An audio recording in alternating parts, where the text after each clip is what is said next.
Okay, you need to try this summer glowy look. It is so gorgeous. Here's a little glow kit that I've put together for you, and here's how to apply.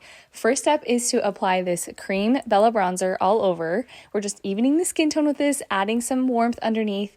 Next step is to apply contour very lightly. I am using the Shape brush here. We're just going to apply under the cheekbones, around the forehead, down the sides of the nose, and under the jawline if needed.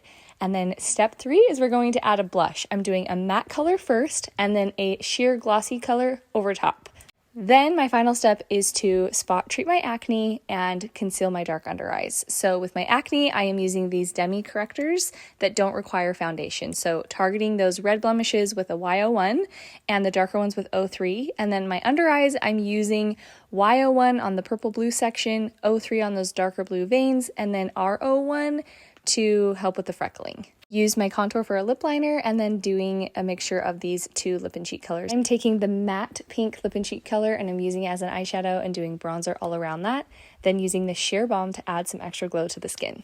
Comment glow below to get this summer glow kit.